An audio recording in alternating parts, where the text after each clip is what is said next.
So we are now live and welcome everyone to our webinar about navigating the changes in public affairs with myself, Alex Wirth, co-founder and CEO of Quorum, and Mike Allen, co-founder and lead journalist at Axios.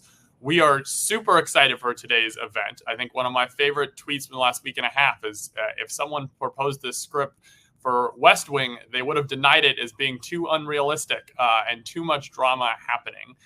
And our goal with our time together today is to talk a little bit about where public affairs is going, the intersection of journalism and data, touch a little bit on current events, and most importantly, highlight how public affairs professionals, like all of you who joined us today, should be thinking about navigating these very dynamic and changing times from strategy. So the goal is to be pretty wide-reaching here. The best part of this will be your all participation. A number of you have submitted questions that we will do our best to get through over the course of today. And if you want to go into the Q&A function of our webinar here today, we would love to take more of your questions throughout today's event. So as you've got ideas or ones that come up, please do share. But what we'll do is I'm going to start by asking Mike a couple of questions, and then Mike is going to turn the tables in his best journalist form and ask me a couple of questions, and then we'll open it up to all of you and take dynamic, the style of this two-way fireside chat.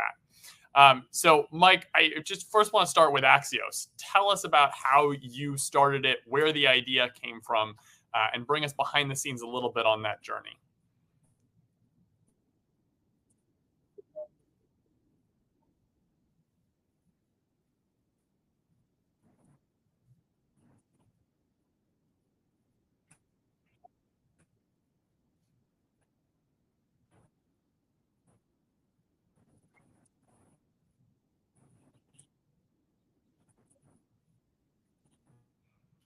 That is right. My birthday's on Saturday, so you are spot on remembering that. I'm very impressed.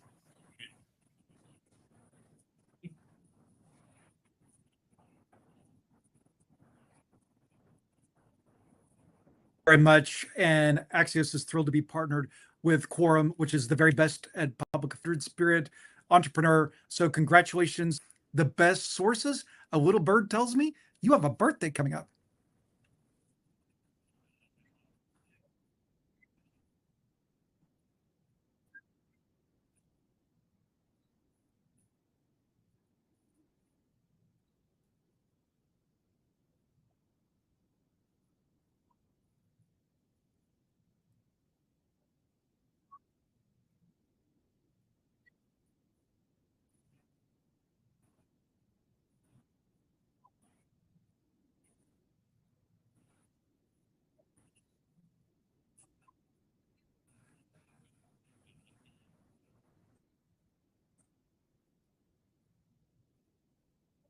Surprise, right?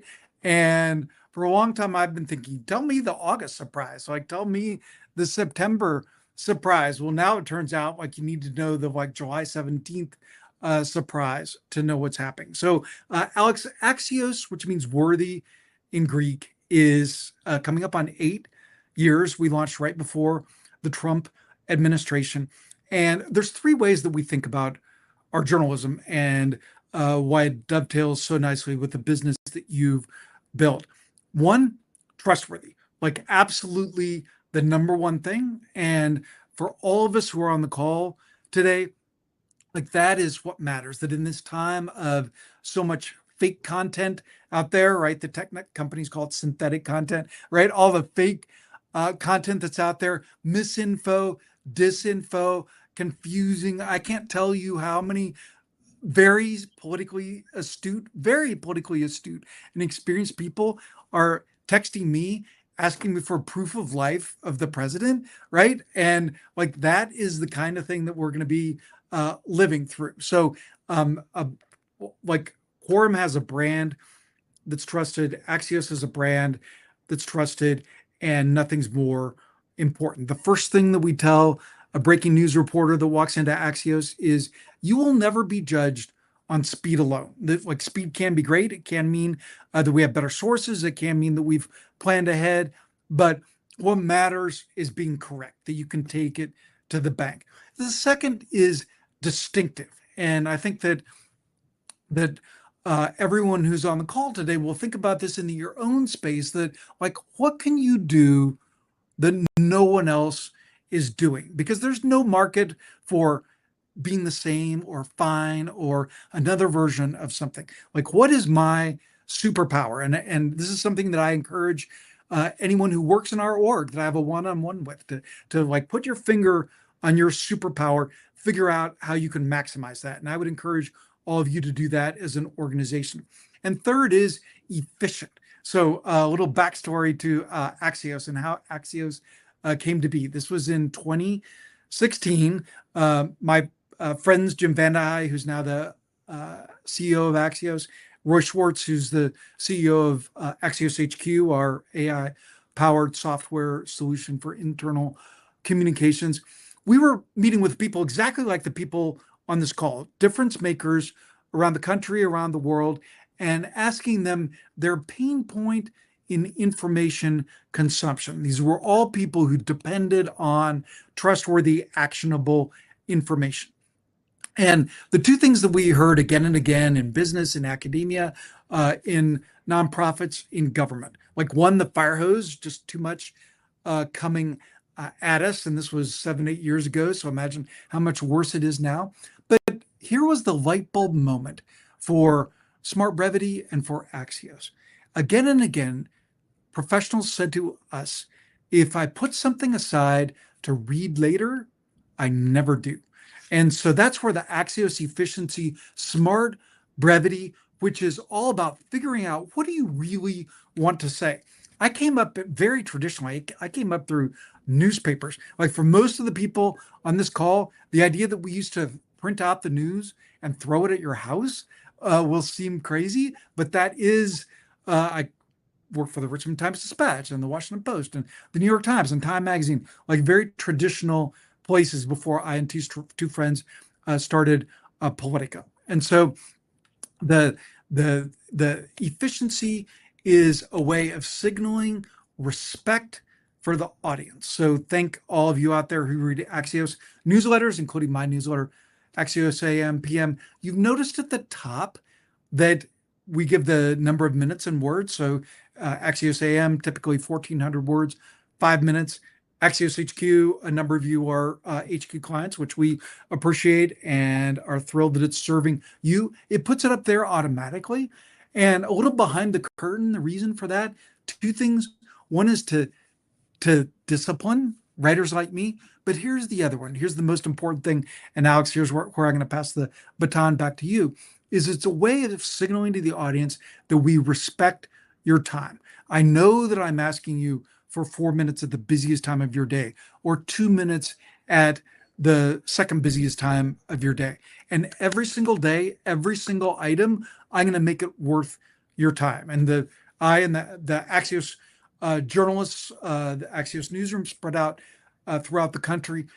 Everything that we do is built on what can I tell you that will make a difference to you, that you can act on, that you can share with your teams, that you can share with colleagues, that you can get ahead of your competitors on. Well, Mike, I love it. One of my favorite interview questions as we hire people at Quorum is, what is your superpower if you're in a room of 10 other exceptional people? And I think you learn so much from an individual on it. But also, I think, as you thoughtfully recognize, we've come a long way from the days that you got a newspaper delivered every single morning. And so I'm curious for you, take us behind the scenes of how you get the top 10 things, or 7 or 8 or 9 each morning and afternoon. I mean, there's so much information, so many news sources, so much tweets, threads, Facebook posts, all these text messages. What's the system that you use, and how do you boil it down to the most important things that we all then read, for myself over my bowl of cereal each morning? Yeah, thank you, Alex. And I hope it's healthy cereal. We need you. But something that I think will be useful and actionable for all of our guests today is that in both our journalism and our company, both the products that we share with all of you and in the way we run Axios, our superpower is crystal clarity, knowing exactly what we're doing, what you need to know, what matters. So the Axios higher mission, higher purpose. And if you woke up any of my hundreds of colleagues in the middle of the night and put a flashlight in their face and said, "What does Axios do?"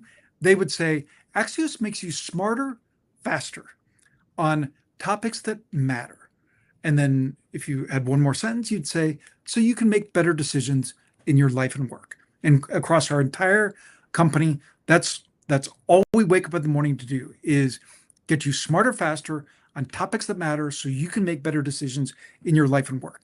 And the beauty of crystal clarity is every single person, every single one of my colleagues, we call them Axians, every single Axian around the world knows that that is what we're doing. The first two words that were ever written on a whiteboard about Axios: audience first. Back then we said reader first, but now that we have live journalism and videos and audio, we say audience first. And so Alex, the direct answer to your question of how do I decide, how do we decide, like what really matters for the audience, is what is the one thing that's going to make a difference to you? Like when you walk into a meeting, either with your stakeholders, with your team, with your boss, with the people who work for you and with you, what is the most important thing? What's the one thing that will set you apart? Because we all see the headlines in our feed, like it rushes at us all day. And the Axios Edge is saying, stop, freeze. Here is one thing that you should focus on.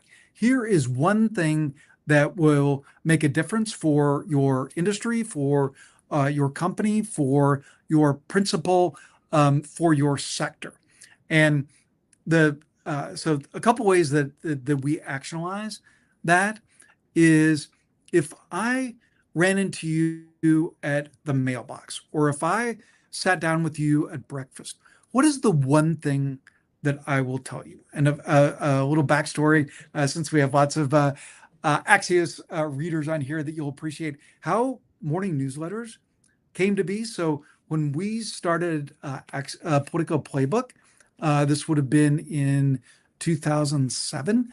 In 2007, it was right when Hillary and Obama were kicking off. And we had a brand new company, Politico. Nobody thought that it could work. I'd left from Time Magazine. My partners in crime, Jim and John, had left from the Washington Post. Back then, you just didn't do that. Legacy media was all that mattered. People thought we were going to fail. Lots of people were rooting for us to fail. And Alex, you will remember those days that people said, like, either like your space is overserved or you don't get it, and you persevered, and that's what we did. But the kernel of a morning newsletter, and this is the real answer to your question, is in those early crazy days, I wrote a newsletter, I wrote an email to my two bosses, Jim Vandehei and John Harris, who's the founding editor of Politico. I wrote an email to my two bosses, and in the subject line it said, "How we can rock today." And it started with, what's new? Like, what's a scoop? Like, what do I know that others don't? Tell me something I don't know. Always the gold standard. And then it gave you, what did we miss? Like, what did the New York Times or the Washington Post have that we didn't? And then I said what I did last night. And then I said what I'm going to do today. And then one fun thing, something to talk about at happy hour, like we had in our Axios PM yesterday, stamps with Alex Trebek, Jeopardy questions on them. That was the newsletter, How We Rock Today. And some of you know Howard Wolfson, who now is with Mayor Bloomberg, then was with Senate. She was then Senator Clinton running for president. And John said, "Yeah, Mikey writes me this email every morning that tells me everything that's going on." And Howard said, "Can I have it?" And John was like, "Sure." So I had 3 subscribers. And then Phil Singer, who was his deputy, asked for it. And it just grew from there. So it was literally a email to colleagues, competitors, people that we knew. And it always, and like you'll see that arc is still the arc of a good newsletter. And so the way that we think about information, our insights, our data is, Alex, if you and I sat down for a literal breakfast back in the days when that was more common, what would we talk about? And we sit down, like I give you a scoop, like what's something you don't know? Like, and any two friends would do that, right? What do you got? That's where we start. And then pull back the lens, zoom out, like connect the dots. Tell me what is happening. Tell me how I should think about those headlines that I've seen in my feed. Tell me what people are saying behind the scenes about those feeds. Give me some data. Our readers are like something, another place that Quorum and Axios are kindred spirits is our readers audience love data and I've even, you've maybe noticed this in my newsletter, I've even changed it, instead of go deeper, we'll say explore the data, because our readers love that so much. And so here's a quote from behind the scenes, here's an insight from behind the scenes, here's a connect the dot, here's what to watch for, the little crystal ball we always use, here's what's coming, and most of all, here's a way that you can get an edge, get ahead. That's always the gold standard for us. Mike, I love it. And I think I just sit here reflecting on the chance that we're getting a chance to talk with you and ask questions of you, the person who's probably been single-handedly the most influential in shaping how Washington consumes information. And so I'm curious, as you think about the introduction over the course of the last couple of years of the Axios Pro policy verticals, is there anything that you're doing differently there than the approach that you've taken with Axios and made Axios AM and PM? And tell a little bit more about the thinking behind Pro and what makes that so exceptional and different than all the other information sources that are out there. Yeah, Alex, thank you. Axios Pro, hyper relevant, hyper actionable.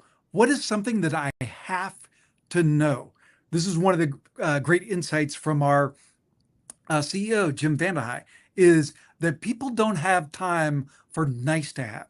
What do I need to know? What can I act on, both offensively and defensively, right? Like what will give me an edge, and what do I need to know if my competitor needs to know it? And that's why we have journalists who we tell them to live on the Hill. They don't have to sleep there, but they are physically on the Hill every day, in session or not, just because, as this audience knows better than anyone in DC, those personal relationships are so priceless. I have relations with Vice President Harris, people going back to when she was in California. I did a onstage interview with her in California when she was, that's my native state. She was the Attorney General or the Senator. And I asked her a question on stage about whether she'd fired a gun. And she said yes, and told me all about it, which definitely surprised the audience.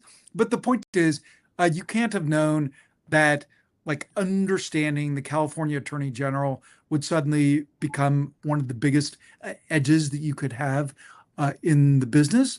And so personal relationships. And so Axios Pro is, what do I have to know now?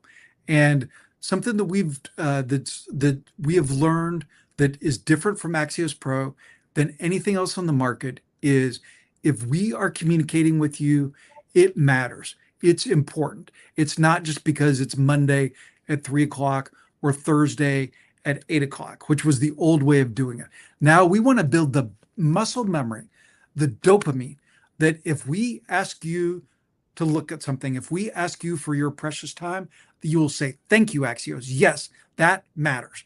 Like the way that we think of our audience for Axios in general, but Axios Pro in particular, we call it serious people who take serious things seriously. And that's how we cover them. I love it. Mike, last question that I've got for you here, and then we'll let you turn the tables. Is you think you pioneered the smart brevity style. And for those, would highly recommend reading Mike's book, Smart Brevity, a brand new communication style. Have you heard of people using that to communicate with lawmakers? And I think about, sending messages up to Capitol Hill in Smart Brevity, giving a briefing paper in Smart Brevity for staff. and how has that worked for folks, and any learnings there for our public affairs audience?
Get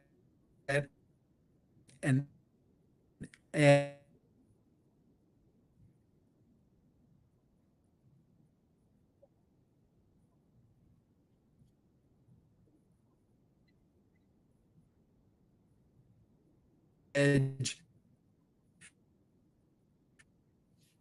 get ahead. That's always the gold standard for us.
Relevant, hyper actionable. What is something that I have to know? This is one of the greatest that people don't have time for nice to have. What do I need to know? What can I act on, both offensively and defensively, right? Like what will give me an edge, and what do I need to know if my competitors, who we tell them to live on the hill, they don't have to sleep there on the hill. Is this relationships are with vice president when she interviewed with a native state senator, whether she fired all about it, which that like under one of the biggest personal relationships I have to know now that is different from we are communicating with you. It matters. It's important. Today at 8 o'clock, which was the old way of doing it. Now we want to build the muscle memory, the dopamine for your precious time that you'll say, thank you, Axios. Yes, that matters. Like the way that we think of our audience for Axios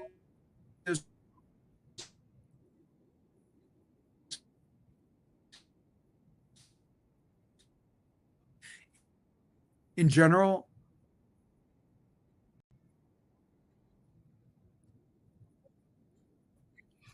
but Axios Pro in particular, we call it serious people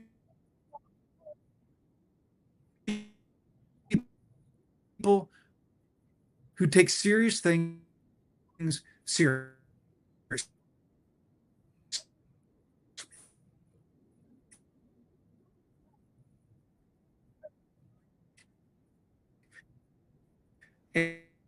And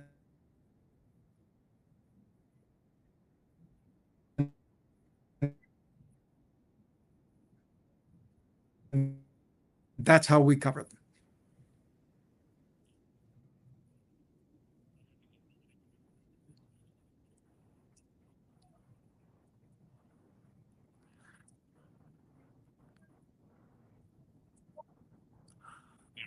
Not communicating that way, you're not communicating. Because one of the secrets that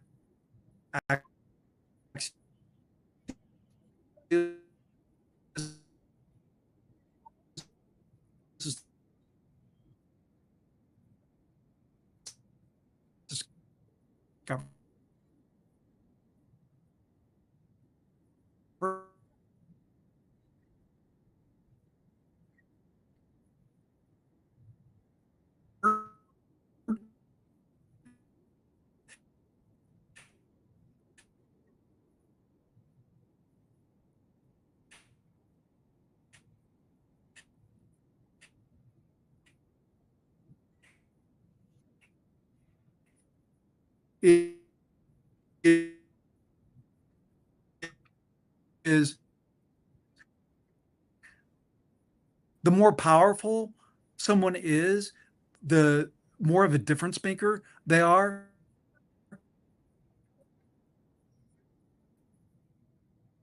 I love it. Mike, I know you asked for a couple of questions from me, so we'll open some time here for you to turn the tables, and then excited to get to the questions that we've got from our audience today. Time they have.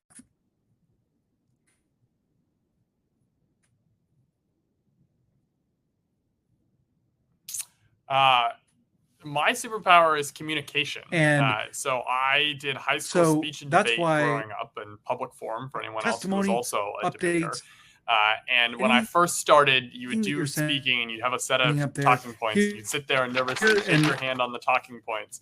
And doing more and more of it, you would get used to it. And I have found that I love to communicate to our team, I'm going to tell you three to things our customers, that will change your life, internally, and you won't need to buy the book. And that if you ask my team what they like most about working with me, it is they're constantly informed. If I tell you four things, what's happening and what's going on. And if you ask you to think about I think this, it's also why industry Mike, meeting, you and I end up being such kindred spirits. If you think about it, you go to an industry meeting, you go to that, that's with a your win. superpower, it's about how do you get even better at the things you're already good at, talk to and recognizing the skills. In her, Alex, here's the secret. We were talking to someone at breakfast, so having a beer on the hill at the end of the day. Gallup Strength Finders, when we encourage folks to take it online, talk to another human, but it's all when we're focused sitting on, there having chips and how do you salsa, strengthen your strengths even further, and be aware of your weaknesses versus trying to improve your weaknesses, because you can play into those superpowers and take them to the next level.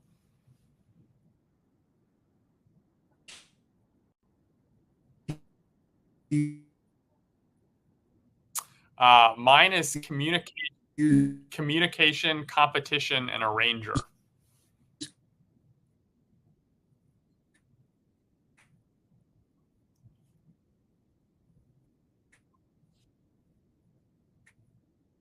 That keep us from being boring, right? Like, I'm not going to use SAT words, which my grandma called $10 words. Not you can use fancy words.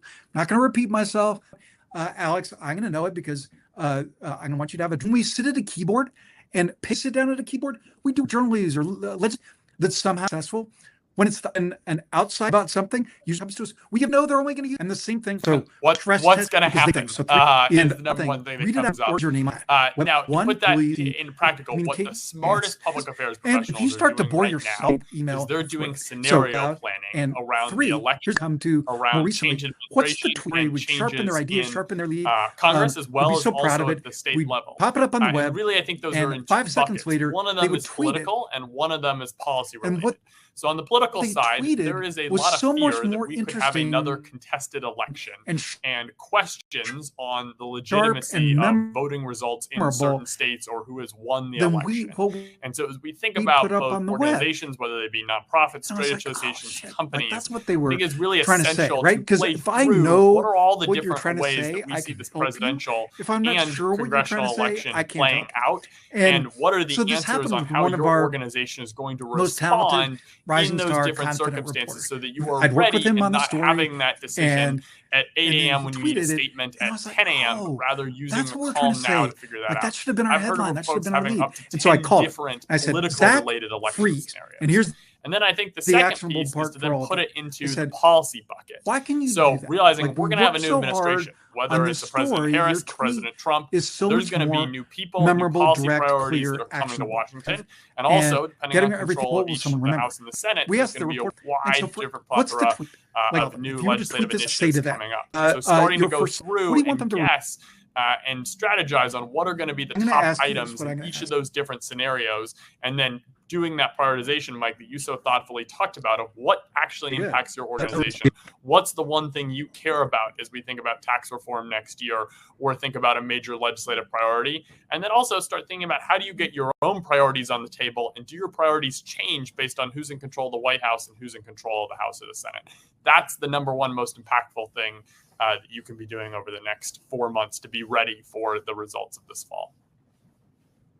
I love that. And you divided it into the buckets of politics and policy. What are some of the rising issues that you see under either scenario?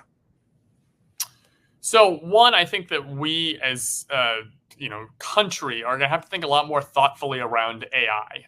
And we are just at the tip of the iceberg on the impact that AI is going to have on how we do work, on deepfakes, on national security implications, but also lots of opportunity around economic opportunity, healthcare research, et cetera.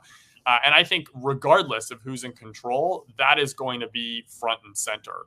Obviously, we've got the Trump tax cuts expiring next year. And so we'll have a big question, debate around tax policy of does that get extended? Does that not get extended? I think you certainly see that there is an increasing focus on immigration, where it has been a major issue over the course of the last 4 years. But even more so, I thought the New York Times had a thoughtful piece around Governor Greg Abbott's busing strategy and how that's changing it, where cities that previously didn't used to have significant levels of immigrants now are seeing much more of those. And so we'll see that front and center. But also what I think is most interesting is the shift that's happened over the last really probably 15 years from going from Congress passing lots of individual pieces of legislation to passing more of these omnibus must-pass pieces of legislation. And so the impact for that on advocacy is how do you get your bill to have enough bipartisan consensus that it gets attached onto the omnibus and moves through whenever the next policy opportunity that happens. And so in many ways, I think it changes some of the strategy where you don't have to have a partisan approach on a major issue unless it's one that is, front and center, but rather you can make lots of impact by getting bipartisan consensus, finding the little tweaks that you want to make to policy, and then thoughtfully maneuvering that so it gets added to a must-pass piece of legislation and seeing that major impact. Alex, I love that. I'm just going to surf off one point you made and something that obsesses Axios Pro, both from a leadership design perspective and our journalists minute to minute, is taking your point about the expiration of the tax cuts, which this will be a monumental debate, regardless of which administration there is. And it's colliding with, it's going to be against the backdrop of the debt ceiling kicking in again. So if you don't get a deal, you have a global financial crisis. So there have seldom been higher stakes. And this is an issue where there'll be like hundreds of fights and debates and provisions. And so in their different worlds, in their different lanes, our Axios Pro reporters will bring you what you need to know, what you need to act on, both offensively, defensively. What do you need to know to be prepared? What is the latest? What is on the cutting edge that will be a difference maker for you? Which is awesome. And that's one of the benefits, too, I think, of using this time to think strategically. And I know we've got August coming up. Many people have got great vacation plans, but it also encourages a time of reflection, of go back and look at the Axios and Axios Pro headlines of the last year and see what are those big trends. Reach out if you're an Axios Pro subscriber to the reporters and say, well, what are you seeing? And ask the questions. And take a moment then to reflect on what that impact is going to have on your own organization so that you are prepared, because it's going to be busy come November, December, new Congress, new committee chairs. I mean, we all know what it's like, but I think sometimes when we do every 2 years or 4 years, you kind of forget about it and you go, oh, it wasn't that bad. And then here we go all over again. And so that's where we are encouraging to take the time to be as ready as you possibly can before the election. No, I love that. And it's the public affairs professional. It's the professional side of what reporters call sourcing up. And like we're spending a lot of time with those possible future chairs. And I think that fits very well into your advocacy policy framework of scenario planning. That's a great way to say it. Awesome. Well, I'm thoughtful that we're over halfway through, so we want to get to audience questions here. So one, you should see the Q&A functionality on the right-hand side of your screen. Feel free to submit a question. We have a large number submitted in advance as you registered for the webinar. And Mike and I will try and both take them. Yeah, go ahead, Mike. No, excuse me, Alex, go ahead. But where I wanted to start is we had a question come in that is, how do you best engage on policy issues that are complicated in this environment where people operate on the surface and neither party is friendly to business? Yeah, no, that's a great question. And there's a very specific answer, and I'd love your thoughts too, but is it all right for me to open the bidding, start the bidding here? Yeah. The 60 Minutes, which is not only the most profitable and longest running news show, it's the most profitable and longest running TV show of any kind. Don Hewitt, the producer who created 60 Minutes, said that the whole show, that whole consequential, profitable franchise is based on 4 words. Tell me a story. And in a complicated environment, in a highly regulated environment, in an environment where people's attention spans are shrinking, in an environment where you're trying to get them to care about something that's a vital interest to you, tell me a story. The more that you can frame a communication with a regulator, a lawmaker, other policy stakeholder, the more that you can frame it as, here's what we're hearing, here's what we're learning, here's what our data shows, here's what we're experiencing. I was just at our plant or our lab or our location in X. This is what we're seeing. Here's why this matters to you. Here's how this is going to come home to roost, as my grandma would say, for your boss or for you or for your constituents. And they're used to reading the basic policy points, but if you can frame it personally, here's what's on my mind. Here's what I've learned. Here's something that I think will surprise you. That's a great way to phrase it. Here's something that I think will surprise you. Here's something that stuck out to me. Here's something memorable to me. Here's a data point that will surprise you. I'm just back from the Republican convention in Milwaukee, and Axios did an event with McDonald's, and there may be someone from McDonald's who's joining us today. We did a reception in the Pfister Hotel, which some of you know.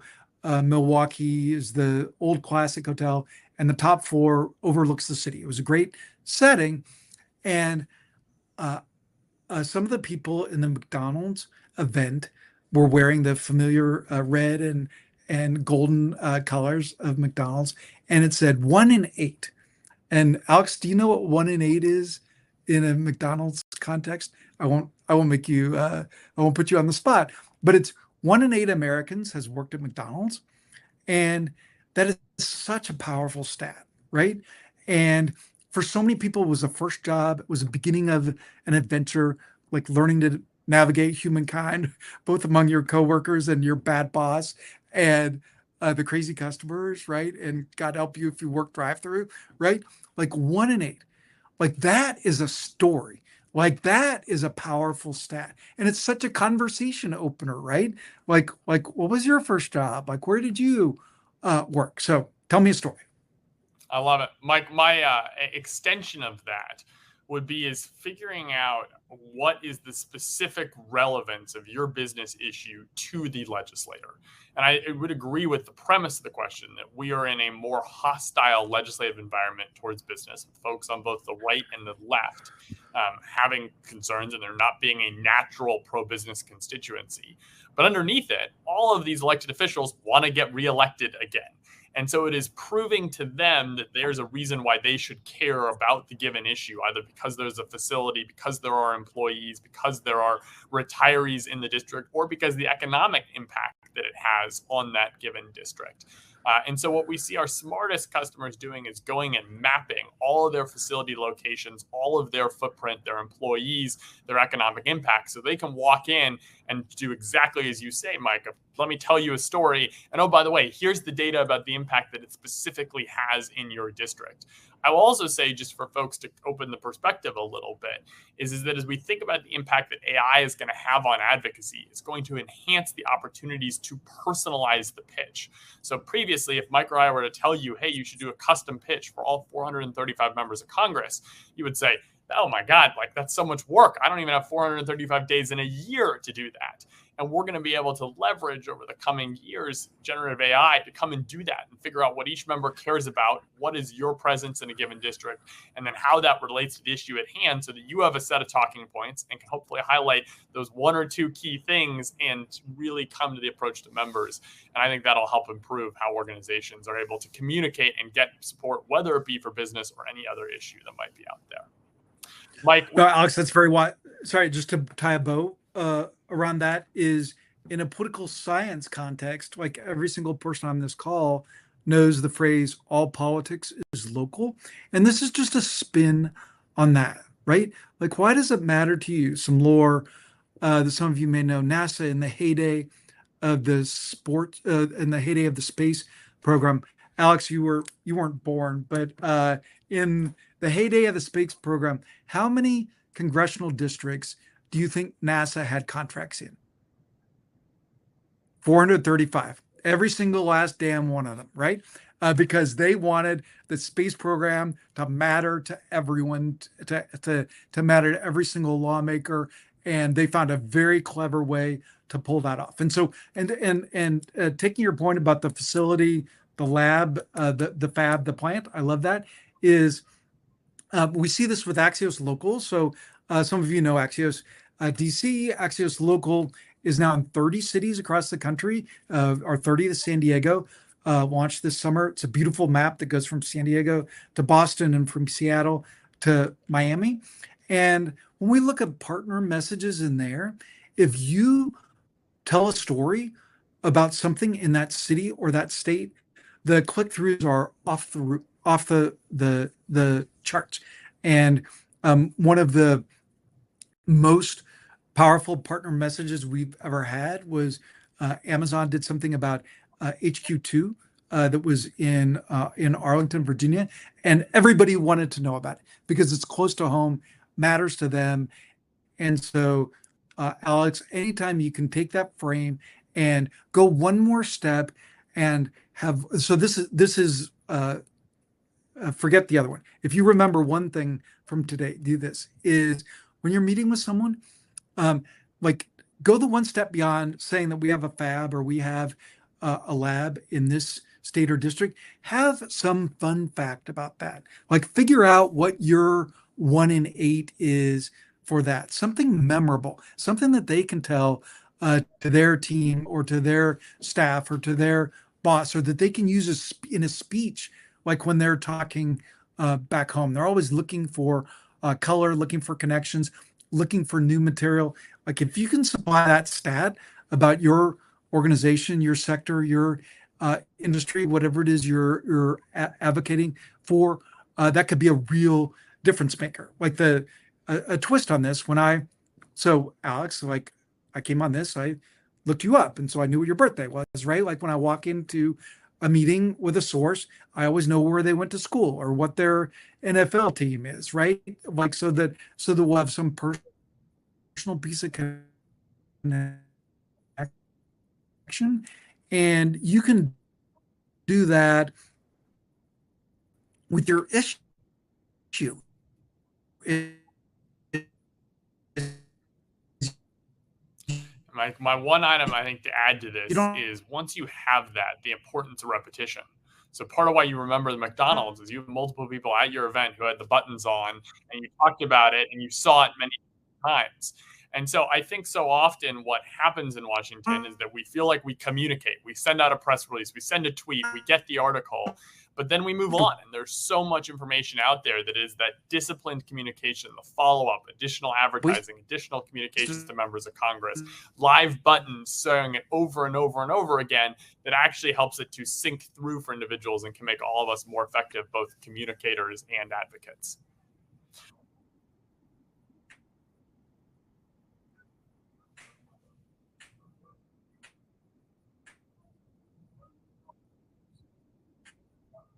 on small talk about their NFL team or their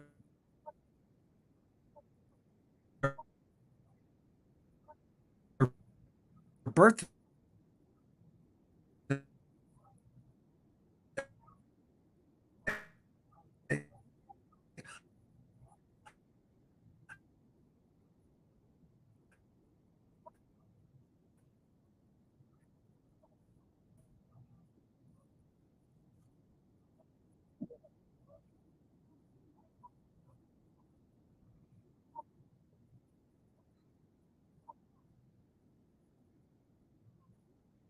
You can walk in and tell them something exciting about how what you're advocating for relates to their life. All politics is local.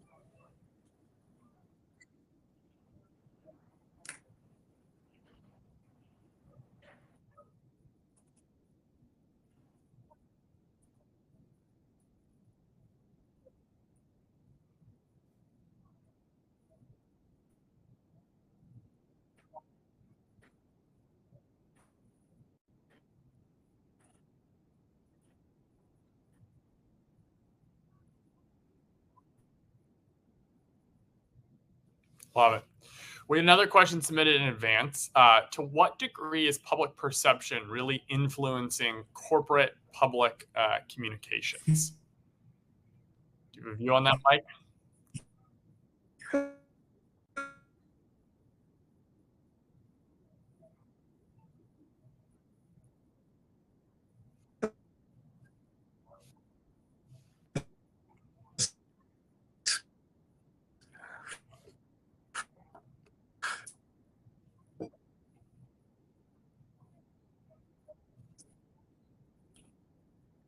One and eight.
on that. This is so very early, and who's joining us today. Your company could be, and that is audience. Alex, I thought is just when be building after nobody can that and what every reason action. This is through being memorable, being persuasive. So I love the advice. I think what I would share here is certainly would agree that public perception is influencing corporate communication and even corporate political positions. And I think we've seen this quite significantly over the last 5 years around ESG, around DEI, and also now we're seeing some of the backlash of this, particularly the Tractor Supply Company coming out and realizing that they had made a number of statements and initiatives that were different than many of their customers and were receiving pretty negative backlash from that. But there have been a whole series of brands lately who've had to make sure that their individual communications, their public affairs, their advocacy is in line with their consumers. And the piece that I would highlight here from a professional standpoint is ensuring that you have comprehensive monitoring systems of both public perception, but also of political perception. Because what we've seen in these scenarios is that it ends up being an echo chamber, and where the political side of it helps amplify it based on the reach, the Twitter followers, the fact that the media is paying lots of attention. And so if you are missing a component of that, many comms teams are monitoring what's happening on all of Twitter or Threads or Facebook. But about on the other side of that, what is happening with the influencers of the media, of elected officials, of appointed officials, of key influencers, so that you can then both help try and correct the record as fast as possible, but also understand really how much of a threat you are facing, because where that starts to spin up and it becomes this cultural issue, we're now in this environment where there are not as many friendly elected officials towards business, towards other causes, and so they're much more happy to lob shots, lob statements. And it's about being prepared to respond by not only being in a place to monitor, but also then having those thoughtful response strategies planned. The last piece here I'd also go back to, I think is interesting, is that scenario planning. So there's a corporate exercise that I've heard of a number of people do called Kill the Company, and going through and brainstorming all the different things that could happen that would be a risk to a given company, to understand where there are threats, where there are weaknesses, and then putting in place things you could do about it. And I would encourage you to think of that from a public affairs perspective of kill your nonprofit, kill your trade association, kill your key brand or product line, to start to get at, well, what is the risk that is there? And so you can get a whole series of scenarios and then start thinking about, okay, well, what are you going to do to contradict that risk, to prevent it, or be prepared should that risk come and pop out? No, I think that's super. May I just jump in? I think that's super smart. And just one other way to say it, sometimes it helps to just paraphrase something, and I'm going to express it a little less violently than you did, Alex. And that is what we constantly think about is, if you were to start an Axios competitor, what would it be?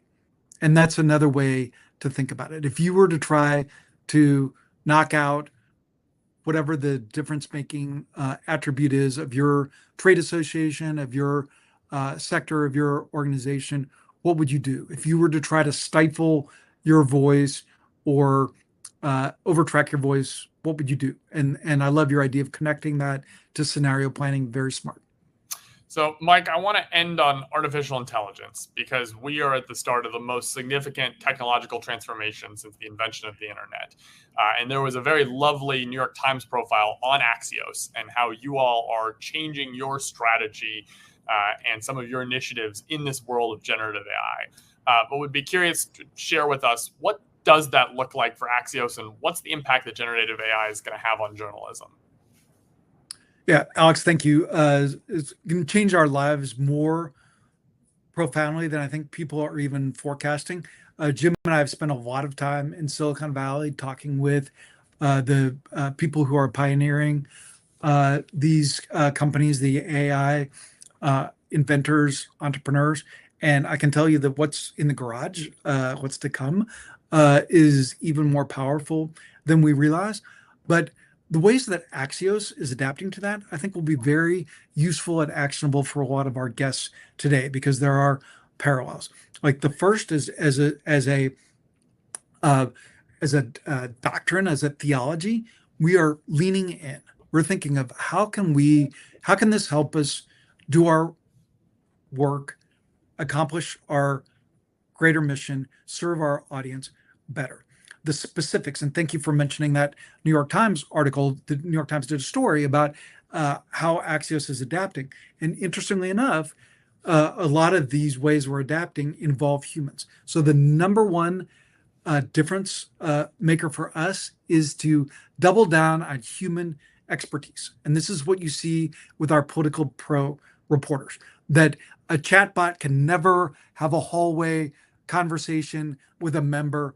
A chatbot can never connect something between the parties, between the chambers, that even the leaders don't realize, which is our superpower. Like our idea with Axios Pro is, what can Leader Schumer read that he doesn't know? What will surprise him, right? Because he's not talking to the other side, or they're not being honest with him. And so human expertise, like what can our reporters do that no one else can? And this fits with the idea that we never ask you to read something if it's not going to make a difference to you. The second is human connection, that we're investing even more in live journalism. I have the honor on Thursday at Axios Newsmakers event. I'm interviewing Congressman Clyburn at an epic moment where he has incredible sway on the future of the party and perhaps the future of the White House. And again, like, that's something that no tool can replace. Only a human can have the trust that Axios does, that Congressman Clyburn is going to say, yes, I'll sit down with you and answer anything. And then a human who's going to know what to ask, that will get him to say something that is illuminating for people, for our audience, including the audience here. And the third thing is, what can we do that's forward looking? And you'll see on both on our Political Pro coverage and in our Axios coverage more broadly, is what's next, what's coming, what's down the road, what should you watch out for? That crystal ball emoji that I mentioned, like if you were to put two emojis on Axios journalism, Axios Pro journalism, you could probably do a brain or a light bulb, but I like the idea of the dark glasses, right? Like always knowing what's going on, and the crystal ball, like what's coming down the pike. So we look at AI as a reality, something that to embrace as an organization to help us do better work. But we're lucky that it makes what we do even more valuable, because journalism that is trustworthy, distinctive, efficient, in the sea of synthetic content that's going to be out there, like your inbox, your brand becomes even more valuable. We call it the flight to safety. Like, there's a stat out there that in 5 years, something like 95% of the content on the web will be synthetic or chatbot generated, because our AI Plus team wrote a really interesting story about this. The large language models they've eaten everything on the internet. And so now they're starting to eat chatbot copy. So they're going to get dumber. And so that's some of the ways that we are going to try to make a difference in an AI dominated world. I love it. Well, Mike, it also is a great highlight of why we are so excited about the Axios Pro Quorum integration, is putting the absolute best of the policy journalism, this human provided analysis, these exceptional insights next to all the primary source materials, so that as you go look for information about a legislator, about a given bill, about an issue area, that you have everything you need of what the elected officials are saying, and then also as well side by side with those insights and analyses. So if you're interested in learning more, you can reach out to either Axios or Quorum. We've made it possible so that shared customers have that integration as part of it, and we're super excited about the partnership. And Mike, thank you for taking the time to join us today. Well, thank you, Alex. You're the host, so I'm going to let you stick the landing before you do that. I just want to thank you and your Quorum colleagues. We love the partnership. And to all our guests today, like, thank you for the conversation at Axios Pro. We stand by to help you navigate the change that's coming, the new administration, regardless of what's happening, to be an essential tool for your scenario planning.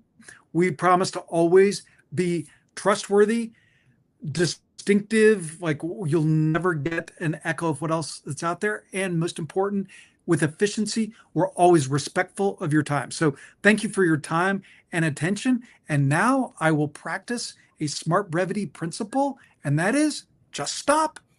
And with that, we're going to end on time. Thank you all for joining us. Have a great rest of your Tuesday.